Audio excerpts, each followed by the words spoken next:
প্রত্যেক নাফরমান পাপী, হাদিসের মধ্যে আছে নেককার ব্যক্তি ফেরেশতা আজরাইল অত্যন্ত সুন্দর আকৃতিতে নেককার ব্যক্তির কাছে আইসা তার রুহু কবজের সময় বলবে, হে পবিত্র আত্মা, আল্লাহর সন্তুষ্টি নিয়ে তুমি বের হয়ে আসো।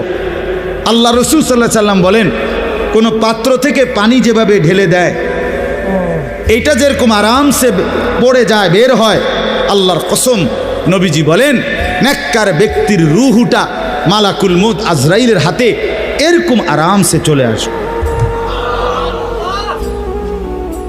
আর আল্লাহ নবী সাল্লাল্লাহু আলাইহি সাল্লাম বলেন, কোন নাফরমান পাপী এক নম্বরে তার মৃত্যুর সময় প্রথম হইল ফেরেশতা মালাকুল মউত আজরাইল অত্যন্ত নিকৃষ্ট বিভৎস কুৎসিত চেহারা নিয়ে তার সামনে দাঁড়াবে।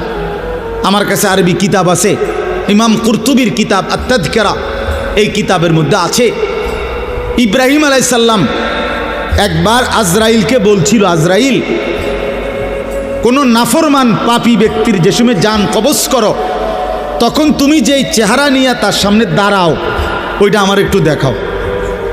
কিতাবে আছে আজরাইল বলছে ইব্রাহিম আলাইহিস সালামকে যে আল্লাহর কসম আপনি সহ্য করতে পারতেন না। ইব্রাহিম আলাইহিস সালাম বলেন, না তুমি আমারে দেখাও, আমি দেখুমই। তো আজরাইল ওই আকৃতিটা ধারণ করছে। কোনো পাপীর রুহু কবজের সময় উনি যেই চেহারা ধরে অত্যন্ত নিকৃষ্ট কুৎসিত চেহারা।